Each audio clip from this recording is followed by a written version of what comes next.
Pemirsa, Balai Pengkajian Teknologi Pertanian Aceh atau BPTP memperkenalkan teknologi spesifik lokasi untuk jenis padi yang tahan terhadap kekeringan, khususnya lahan-lahan kering bagi petani di Pulau Aceh, Kabupaten Aceh Besar. Dan ada 6 varietas padi sangat cocok dikembangkan di lahan tada hujan yang mampu menghasilkan produksi 6 hingga 7 ton per hektar.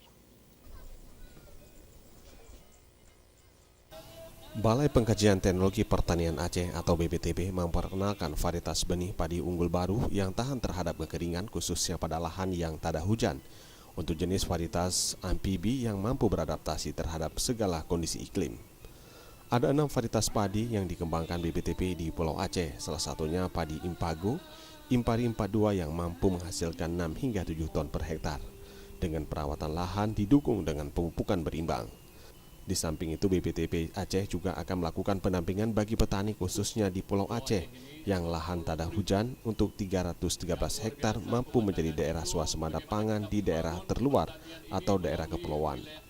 Kepala BPTP Aceh Basri Abakar mengajak kelompok tani lainnya yang ada di Pulau Aceh untuk mengadopsi teknologi yang sudah diterapkan oleh BPTP Aceh, tentunya didukung oleh penyuluh dan pemerintah Aceh Besar.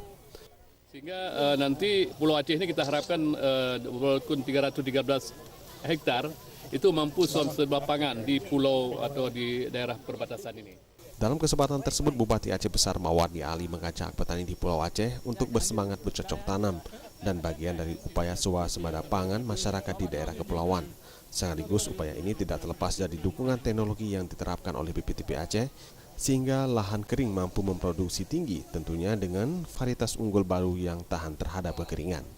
Tadi sebagian besar sudah kita penuhi, ya. Traktor sudah, pompa air, kemudian semprotan sudah, kemudian kawat duri juga dibantu tadi dari Balai Pengkajian Teknologi BPTP, ya. Kemudian apalagi penyuluh kita tambah lagi, ya, menyangkut dengan embung tadi kita inginkan ada. Tim Liputan Aceh TV.